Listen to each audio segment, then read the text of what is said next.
Hi guys, welcome back to the Library of Alexandria. Today guys, I'm going to be continuing the series that I have open that I have yet to finish. My last video, I got about halfway through, and so I'm going to get halfway through the other half. No, this is not a Zeno's Paradox. I'm going to get all the way through the other half in this one, not halfway through the other half. So, as I said, I don't count series that I'm caught up on, basically, with like No Life Forsaken, the Witness trilogy, or I guess it's Witness 4 books now. I'm not gonna include those because I'm caught up. The series are open, but that's not my fault that I haven't finished the series yet. So without wasting any more time, let's get down to business. Let's go ahead and get down to it. Get down on it. So, what an opener. What an opener. The Powder Mage novellas by Brian McClellan. So here, I have read all of the Powder Mage novellas leading up to the first book, Promise of Blood. And the next one takes place between book 1 and book 2, which is why I have not read it. And like I said in the last one, when I was talking about the Powder Mage, the novellas, I don't like them, except for one of them, which is actually quite good. Like, one of them I gave like 4 stars, because it's quite good. The other ones are not. And these, I don't know. I think they're self-published. I am convinced they did not go through an editor or a developmental editor, because they just don't make a lot of sense. Like, why are we using Hope's End instead of Forlorn Hope? Why are the guards at Tilper giving up because it's raining? Why do the nobles have one characteristic? Like, they have one character trait, and it's they hate commoners. Every single one. Someone somewhere along the way has got to say, "Hey, Brian," or Mr. McClellan, if you work for him. "Hey, guys, what are we doing here? Like, what are we doing here?" So yeah, that's why I haven't finished with them. After this, though, only was it Shards of Honor? Isn't it Shards of Honor? That's Bejeweled. Return to Honor. That is the only one that I have left of these, but in order to read it, I need to read the first Powder Mage again first, so that won't happen until that happens. And I will read Powder Mage. Seriously, I will. I'm definitely going to read Powder Mage again, because I want to finish it. At this point, it kind of feels like bullying. Like, am I bullying Brian McClellan at this point? Like, he has 67,000 ratings on Goodreads, and has made plenty of money being a novelist, and his podcast. So can you bully someone who has that much more power than you? Like, is that possible? So I don't think so. In fact, I think this is considered punching up. As the revolutionary that I am sticking it to the man. That's what it's called, sticking it to the man. Next, we have the Riyria Revelations by Michael J. Sullivan. My next one is Avem Partha, which I guess is the second novel in the Crown Conspiracy, right? No, Theft of Swords. The second one in Theft of Swords. Crown Conspiracy is the first book. I really like these. I read these like 4 years. The first one like 4 years ago now. I think I read the first one 4 years ago, 3 or 4 years ago. Hadrian and Royce, like, I like them a lot. And guys, I'm not gonna blip. That should blip on the thing. My picture of the bust of Hadrian and then a Rolls Royce. I just don't have time for bits right now, but just understand that when I said Hadrian and Royce, whoop whoop, it pops up a bust of Hadrian the Emperor and a picture of a Rolls Royce, because I find it funny. So I really liked it. It's a buddy comedy, but fantasy, and it is nothing other than what it needs to be. It is fast, it is fun, it is swashbuckling. It has one of the dumbest impossible traps that I've ever seen in fantasy. Like, there is nothing that you can tell me. Michael J. Sullivan can come on here and be like, "Alan, that is not what happened." And I will denounce him, to quote Dolly Levi, for the terrible liar that he is. There's no way that did not begin as a D&D trap. There's no way, because it has all the earmarks, or hallmarks, or whatever kind of marks you're supposed to have. It has all of the qualities of a Dungeons and Dragons trap. But I like it. I'll definitely continue with that one. Someone needs to put that on my patron wheel. So next counts, just because it's been so long since I read all the Discworld books, and the only ones I've reread recently are Hogfather, the City Watch books, The Truth, and Small Gods, and then Equal Rights and Weird Sisters. So I'm stuck in my reread of the Witches sub-series, and I don't know why I just haven't continued it. I just haven't had, time, except that's not true. I just pick up other stuff, but I need to. Witches Abroad is the next one. I think it's partially because I've only read Witches Abroad once, and I don't remember liking it very much. It's like, isn't it in, like, Louisiana? Which, I don't want to go to the bayou. Like, I don't want to go to the bayou. But I don't know why I haven't read it yet, but that'll be my next Discworld book that I read. Definitely going to continue that. Next is SPQR series by John Maddox Roberts. So, Kat hates these books. Kat read The King's Gambit and hated it. This is one of the 3 that I know of murder mysteries in Rome series, and this one takes place in 1st century BC. Quintus I keep thinking of how what is the author's name? John. What's his name? John. Oh my gosh, super prolific guy. His name is John. I gotta look it up now, guys. Gotta look it up now. Gotta look it up. What's his name? John Lee. There's another edition featuring Simon Vance. What? I'm gonna get the Simon Vance edition. I like John Lee, but I'm gonna get the Simon Vance edition. Anyway, the first book's called The King's Gambit. I have read the first 2. Is the Sacrilege book 3? Let's check.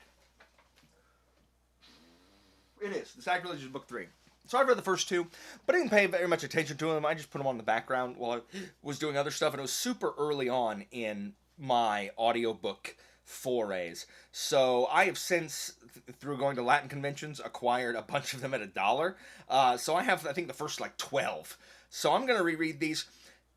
The mysteries are dumb, and the character work is also sometimes dumb, but it is one of the best incorporations of Roman life, society, and culture that I've read in fiction. It's really good. I would encourage my students to read these just for the cultural information. So I have not yet read the Lindsay Davies, Ditties Falco ones, or the Stephen Saylor Roman Blood ones, whichever ones those are. So let me know. Have you read all 3 of those? Which one is your favorite, if you've read all 3 of those? Which series is your favorite? But I'm definitely going to continue. I think I'm going to restart, though, with The King's Gambit when I start over. Bloodsworn Saga by John Gwynne. So I only read the first one, which is what is it? The second is The Hunger of the Gods. What's the first one? Wrath of the Gods? Fury of the Gods is 3. Wrath is from Faithful and Fallen. What's the first one? Oh my gosh, guys, my memories are terrible. What is it? Hunger of the Gods? What is it? Shadow of the Gods. Oh my gosh, I can't remember everything. Shadow of the Gods is the first one, and I enjoyed it. It is more Viking than the Faithful and the Fallen. And Vikings, as you know, are not my favorite. Though I will tell you, God of War Ragnarok is one of the most boring video games that has ever been put out. And I'll fight anybody who wants to tell me that's interesting. Maybe the themes are interesting, but what if it told an interesting story? What a squandering of a bunch of major characters in that book. Ragnarok is not good. Oh, I don't think I've ever been so bored playing an action game, ever. I did not enjoy God of War Ragnarok. But I've forgotten much about Shadows of the Gods, as you can know. As you can see, I think it's 4 years ago that I read it. I read it right when it came out. And it's been a long time since Shadow of the Gods came out, and I enjoyed it. I had just come off, I think, of reading Faithful and the Fallen, and then I read of Blood and Bone right after it, and that's too much Gwyn, y'all. I love John Gwyn, but that is too much back to back. You have got to be in the mood for a lot of fighting, and I really enjoy that in books. But there was too much. It was too much to read Faithful and Fallen, Blood and Bone, and then Shadow of the Gods back to back to back. So I will definitely continue with this. He's got another book coming out soon. I just saw one of his sons post about it on Goodreads, so I'm keen to try that out as well. So I'll be back to Bloodsworn. I forgot that was even on here, so that's why I'm glad I'm doing this. Wow, even further back from my first year on BookTube, we have the Founders Trilogy by Robert Jackson Bennett. So, Foundry Side was my very first Robert Jackson Bennett novel. And then I lost 2 separate challenges, independently of one another. One on Shorefall and then on Foundry Side. One was a first line one, which was Foundry Side, and the other one was a book cover one, and it was Shorefall. I have not continued past Foundry Side, largely because I was mad about this, and no, really just because I never got around to it. And it is very strange because I read the Divine Cities trilogy this year by Robert Jackson Bennett, and I thought it was phenomenal. I really, really liked that trilogy, especially the second book, City of Blades. And then this year I also read, thanks to a patron pick, I think from Charmaine, The Tainted Cup, which is book one in his brand new series, and I really enjoyed that too. I don't think I enjoyed it as much as Divine Cities, but I really enjoyed it. Foundry Side, I remember being fine, but the interesting thing about Foundry Side is I don't know anybody who talks about that series positively. Did any of you finish the Founders trilogy, like Shorefall and Locklands? Anybody finish it? Everyone I see that finished it, I don't think Locklands was very well received. I think it went in a different direction than people thought it was going to go. And Shorefall, I think a lot of people fell off at Shorefall, and then everyone fell off at Locklands. Is that true? Someone tell me. I definitely want to finish it because RJB is actually one of my favorite fantasy authors now, thanks to Tainted Cup and certainly the Divine Cities trilogy. So I'll continue with that for sure. Plus, I'd like to see, what the hubbub or dislike is about. Speaking of series I'm not going to continue, Burningblade and Silvereye by Django Wexler. Bookborn and I read Ashes of the Sun together. And by read, I mean she read it because she'd never read any Django Wexler, yet she was going to go interview him at a bookstore. And I had reread it. I was rereading it because I'd read it before. And I was a big Django Wexler fan. And I'm not sure I can say that anymore because the first thing I read by Django Wexler was his Shadow Campaigns series. And guys, the Thousand Names, where if you look, if you've never heard that, you don't watch my channel enough because I talk about the Thousand Names all the time. The Thousand Names is one of the best Flintlock fantasy books, period, full stop.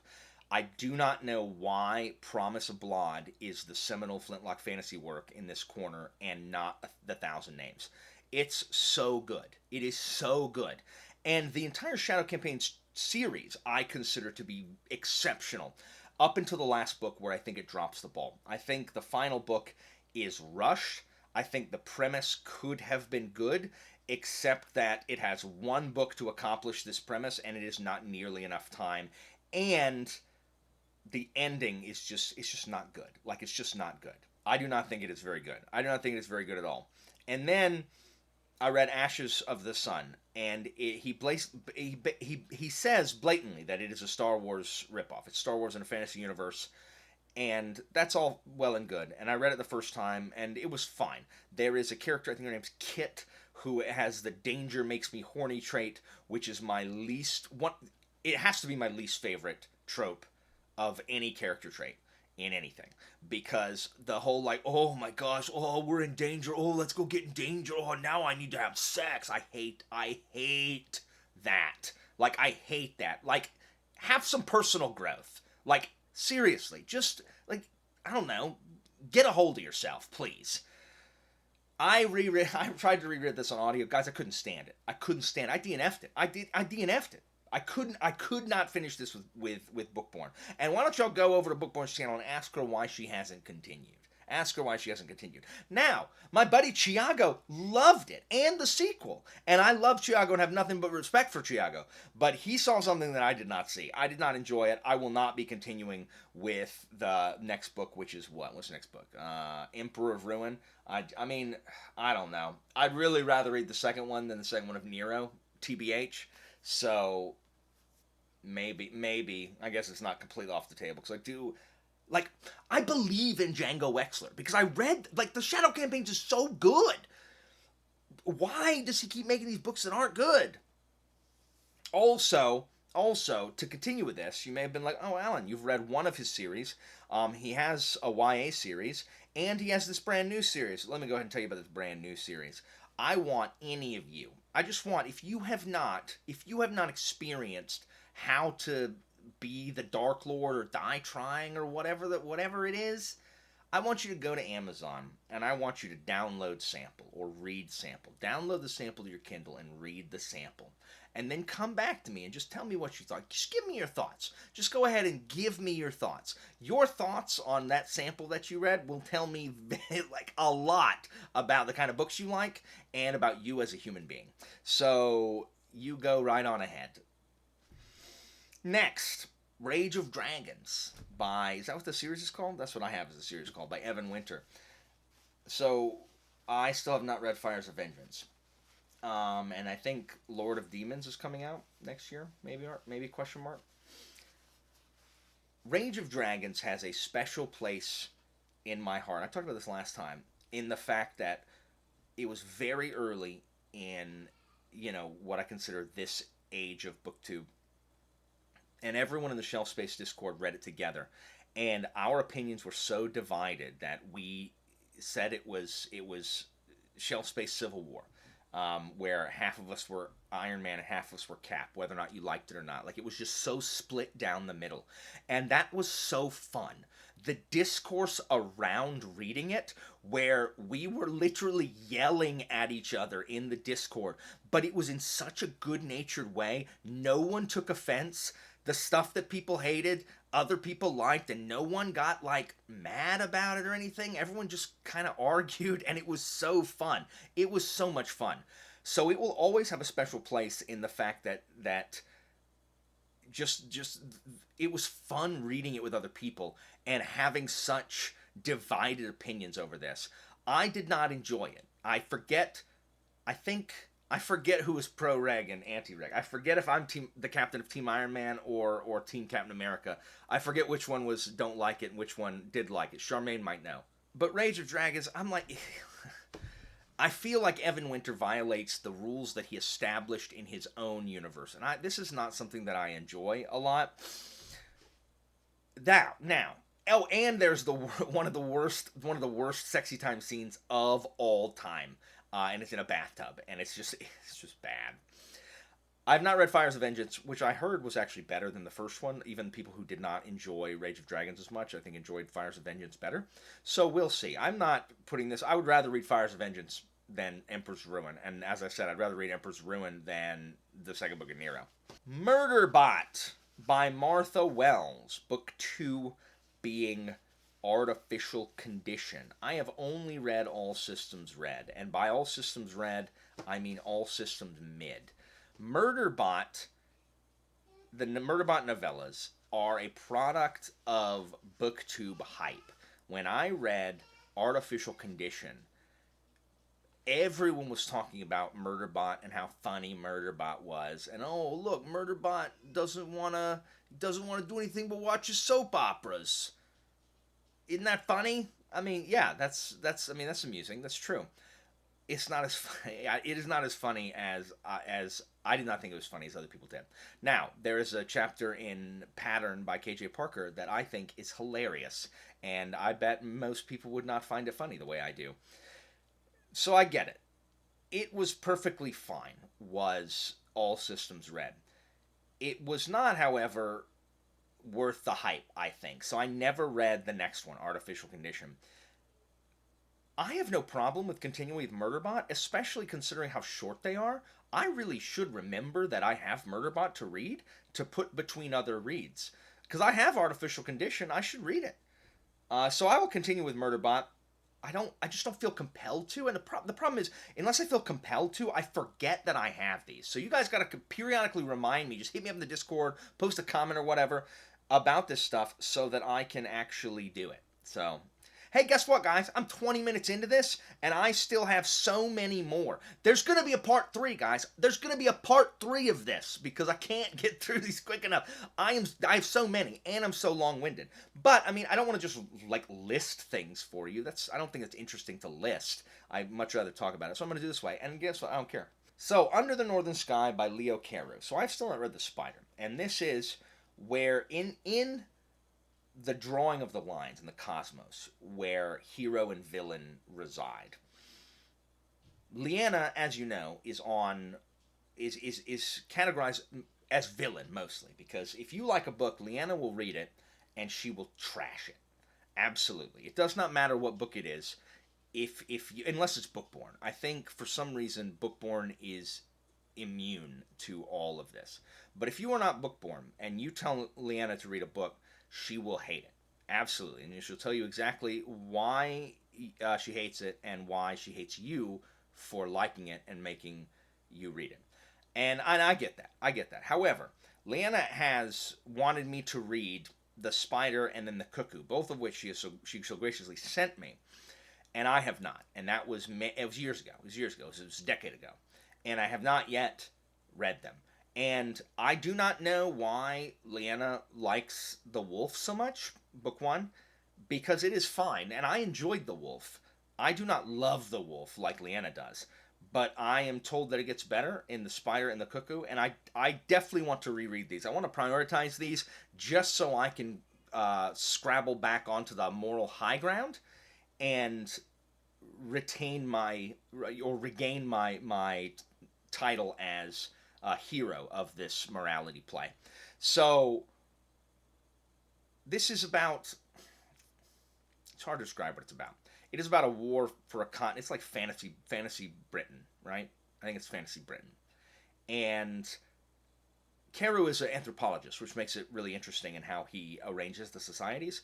But what I remember most is that the antagonist, the main antagonist, is called an upstart repeatedly. And guys, I don't understand. Your copy editors or someone who's editing your book, if you are using an uncommon word really often, someone should tell you, because there are people who notice these things, especially if you read more than 2 pages a day. It's used way more often than it has any right to be used. But regardless, I liked the Wolf. I actually re-listened to it on audio. It has pretty good audio. So I want to reread this series. I want to read this series for sure, but it will require yet again a third reading of the Wolf. So someone add this too, or remind me that I need to do this. Next, we have the Dresden Files, and no, I haven't made it to changes. I want to read the Dresden Files so I can be part of the Dresden community that has read it.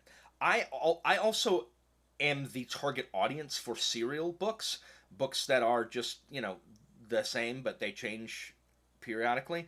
That's my favorite kind of TV show. I am currently rewatching Buffy and Angel, which is exactly that. I really enjoy the Alex Delaware, Jonathan Kellerman murder mystery novels. That's on here too.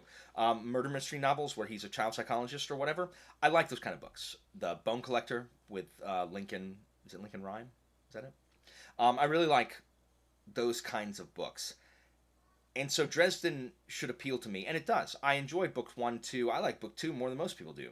Book 3 has too many vampires, but I really liked them. But I am on Summer Night, and I just never continued. And so I do not think that I'm going to have a ton of time to continue them here in 2026.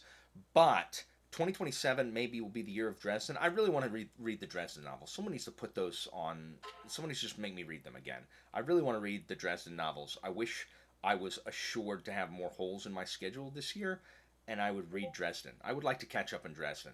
I would definitely like to catch up in Dresden, but I don't know when I'm going to have time. But I don't know. Maybe I can restart this year. I have them on audio, but they're also really quick reads. So who knows? We'll see.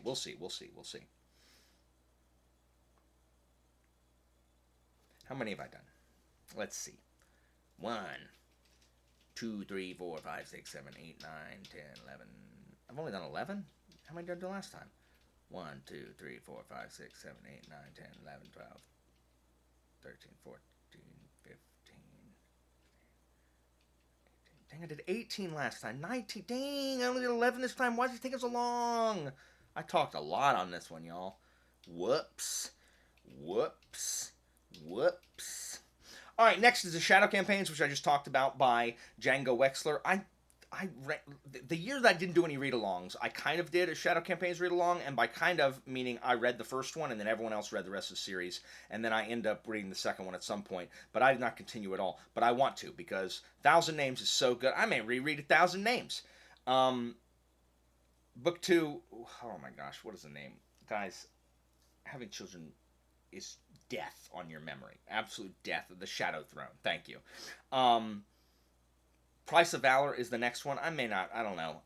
I just really like the Thousand Names, which is why I may reread it. Shadowthrone is fine. It's really a lead into Price of Valor, which is really good. I really like Guns of Empire, though it was not as popular in the people who did the read along as it is for me. It's basically, Napoleon in Russia, but I really enjoyed it. I love this should be the seminal Flintlock fantasy work, not Promise of Blood. Is that it? No, okay, I'll do one more. All right, so next we have Mistborn Era 2, Alloy of Law. I don't know how that is a book by one of the most popular fantasy authors out there, because it's not very good.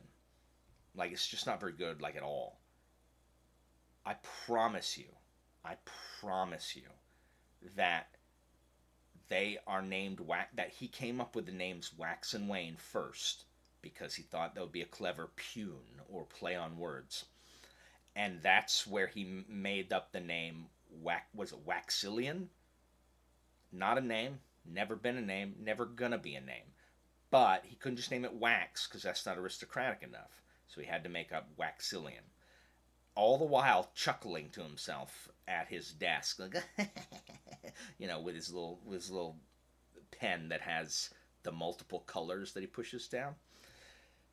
That's the only way that could get written. He's like, also cowboys. And what if one guy's entire personality is his hat? Like, what if we wrapped up someone's entire personality in their hat? The problem in all that's fine. Like, I just told you, Riyria is dumb, and I talked about stuff in here that is very dumb, and I have no problem liking dumb things. I really don't. But it does have some things that I don't enjoy, like super healing enemies are not my thing. Like, that's not interesting. I don't like the superheroes that, like, oh, well, I'm just knocked out. Like Wolverine. Everyone loves Wolverine, but his super healing to me makes him boring. And also, he's edgy, bub. Like, oh, what a tragic past you have. I don't care. Like, I don't care. Boo-hoo. Boo-hoo. Get some therapy, Wolverine. Like, just stop being unpleasant. Here we go. I'm going to say to you what someone said to me when I was unpleasant all the time. Hey, Logan, right here in the screen. Just because you're miserable doesn't mean you got to make everybody around you miserable. All right? So, that's my life lesson for Wolverine. But it's a snooze fest. Like, oh, is he going to die? Oh, he got his arm cut off. No, he's going to be fine. He's going to be fine. So that stuff's not super interesting to me because it's like Superman. And I know Superman has stalwart defenders, guys. Some of y'all will come at me all the time about Superman. Be like, he's got kryptonite. Kryptonite can kill. Okay, so Superman is not interesting because of how invulnerable he is. Am I ever worried that Superman's going to lose? No. And someone made a quasi-compelling counter-argument. I disagree with it, so I forgot it. I don't remember what it was, but I do remember at the time being like, that's the best argument I've ever heard for Superman. But it didn't fit my preconceived narrative, and I live in America, so I just tossed that out and made reality my own. So, that being said, I don't like the villain in this one. It's not super interesting. The writing is not super interesting. The humor is absolutely abysmal. It's just it's like the humor of this book feels like your college buddy who isn't the funny one of the group, but is constantly making jokes. He's the one that... I had a friend like this. It's the one that if every time you go to a diner, takes the salt and pepper shakers and said, why was... I forget. Why were they arrested or something like that? Why was the salt shaker arrested for assault and battery or something like that? Dumb jokes like that. Like, will constantly people just groan, but they mistake groaning for laughter. And then there's like an open mic night at your favorite karaoke bar, but instead of karaoke, they do stand-up comedians. And so your friend goes up there and tells a set, and it's and there's just nervous tittering because what he thinks is going to land doesn't land, and everyone is just kind of shifting uncomfortably in their seats like it's humid, and you're sitting on those metal bleachers watching a high school soccer game, and it's not comfortable, so you're just like shifting back and forth because that's just like the air, and then someone coughs like really loud, and everyone is just, and no one's better off for this. And rather than learning from this, your friend sits down and goes, tough crowd, learning nothing from it. That is what the humor in this book feels like. So I think it's a good place to stop. So there will be a part 3 for this because I take forever to get through this. But guys, that's all from me for today. Thank you so much for watching, and as always, information on my Patreon and Discord is down in the description, and I'll see you next time, guys.